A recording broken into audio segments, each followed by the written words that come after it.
Hola. Bienvenidos a nuestro canal. ¿Por qué te ríes? Porque... Estoy enferma. Como mañana es el primer día del nuevo año, tenemos una lista de resoluciones que ustedes pueden utilizar para fortalecer su relación entrando al año que viene.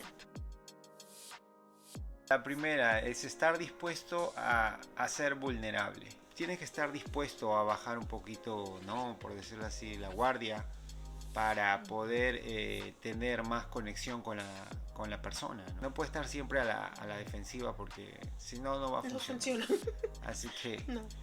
esa es una, ¿no? Otra es practicar lo que es ser empático. No vas a siempre entender por qué la persona hace lo que hace, pero intentar ponerte en los zapatos o en la mente de la persona para poder entenderle un poco mejor, eso también ayuda. Que expreses todo lo que, ¿no? que tú sientes y lo que quieres, pero sé específico al decirlo, ¿no? Y sé claro lo que tú quieres, sé claro lo que tú sientes. Ha sido muy difícil para mí, pero estoy aprendiendo no interrumpir a la otra persona cuando está hablando. Alex habla mucho más lento que yo y yo soy muy pilas con mis respuestas, o ya tengo en mi mente qué es lo que quiero decir. Pero si hablamos antes de que la persona tiene la habilidad de formar una oración completa, como que se siente silenciada. Tenemos que practicar la paciencia y no interrumpir a la persona que está hablando. No escuches para responder, porque a veces eso puede ser un conflicto, ¿no? De que capaz ella está diciendo algo que para ti no te parece y puedes responder en el momento y ahí entran en un debate, ¿no? Mi mamá siempre dice, no reacciones, respondas, ¿no? Así que no estás reaccionando a lo que la persona está diciendo, eso es emocional, pero cuando respondes a lo que dice, eso significa que has pensado. Ten cuidado con las palabras que utilizas durante las discusiones. Cuando estamos enojados, decimos cosas que ya luego nos arrepentimos de haber dicho, pero ya el daño está hecho. Una palabra fea durante una discusión puede herir y dañar o incluso terminar con la relación que ustedes tienen o están intentando tener. Practica siempre el perdón. Creo que siempre en una discusión o en una pelea, cada uno tira para su lado. Hay que aprender a perdonar, ¿no? Y decir, bueno, está bien, ¿no? Te perdono, o todo bien, o si tú tienes la culpa y te pones a analizar lo que pasó y eres consciente de que tú cometiste el error, perdón, ¿no? Pedir un perdón. Y se dan cuenta que algo está pasando y te molesta y lo dejas pasar a largo plazo, ya cuando no lo aguantes más y empiezas a decir todas estas cosas, la persona se va a quedar confundida, sorprendida y se va a sentir de una forma acerca de eso, porque nunca fuiste honesto en cuanto a que te estaba molestando. El momento que ustedes se dan cuenta que algo mal está surgiendo vez tras vez en su relación, hay que abordarlo.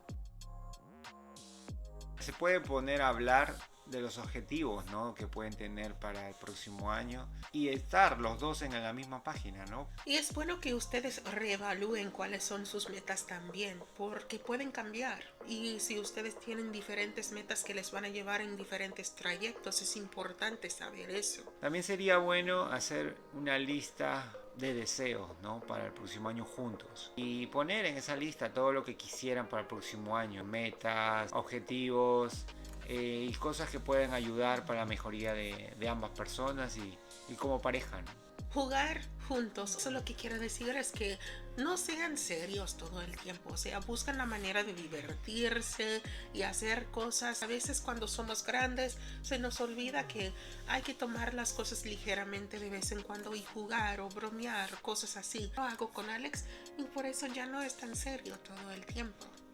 Sería bueno empezar a ahorrar, ¿no? Puede ser juntos, puede ser independientemente cada uno. Sí, como apartes pero juntos. Sí, comprar algo nuevo o viajar a algún lado Casarse, o comprar casarse una o casa.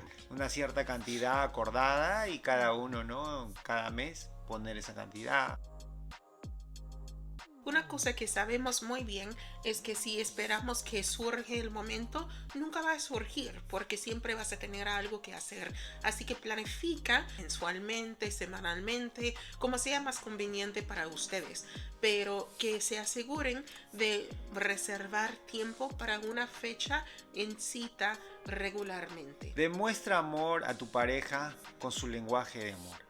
Por ejemplo, palabras de afirmación, siempre diré algo bonito, siempre algo amable. Y por ejemplo es el toque físico, siempre tócale, no sé, alguna parte que ella le guste. Y tenemos videos acerca de eso si les interesa cómo demostrar su amor por los lenguajes de amor. Decir te amo o te quiero a tu pareja por lo menos una vez al día. Esto es algo que Alex y yo hacemos fácilmente porque es simplemente parte de nuestras costumbres y nuestros hábitos. Me hace sentir bien que esta persona, aunque sí puede ser algo tomado de por hecho, que te está recordando, oye, te amo. O sea, mantener siempre el fuego, ¿no? Del amor. No hace falta que tengas sexo todos los días o sexo cada tanto con tu pareja. Darle amor mediante su lenguaje de amor. Y bueno, otras cosas más, ¿no? Citas o lo que sea. Pero siempre tratar de encender mantener encendida esa llama. Está bien. ¿Cómo vas a estar bien? Por lo menos una vez al día, dile a tu pareja algo que tú aprecias o agradeces de esa persona. Recién empezamos a hacer eso, fue como una broma que yo le dije, oye, necesito que tú me digas algo bonito. Al principio sí estaba molesto, que no le gustaba, pero ya se está dejando llevar un poco más, así que good job.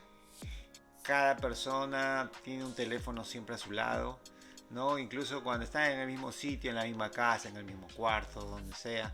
Yo creo que deben apagar por lo menos, ¿no? El teléfono en ciertos momentos y ponerse a conversar, ¿no? Con sus parejas o ver una película juntos o hacer algún tipo de actividad, pero sin tener el teléfono cerca, obviamente, porque eso es como que te distrae, como que te quita tiempo y bueno, es mejor apagarlo. Aprende a hacer algo nuevo con tu pareja. Puede ser algo interesante, algo divertido. Y bueno, algo que le saca de la rutina. Cuando estamos en una relación nueva, tenemos la tendencia de abandonar nuestro círculo de amigos, ¿no? Que empezamos a pasar todo nuestro tiempo con esa nueva persona porque estamos enamorados y queremos saber todo de esa persona. Sería bueno volver a conectarte o volver a comunicarte con tus amigos, los que tenías antes de tener la relación. Debes tener algún tipo de tiempo libre o relaciones con personas fuera de tu relación. Esperemos que este video les sirva de ayuda. Si tienen sus propias resoluciones que han definido para el año, compártalas allí abajo en los comentarios para darles a los demás unas ideas que pueden utilizar para fortalecer sus propias relaciones. Como siempre nosotros decimos, que con Dios nada es imposible. Será hasta el próximo video. Bye. Bye. Feliz año nuevo. Feliz año nuevo.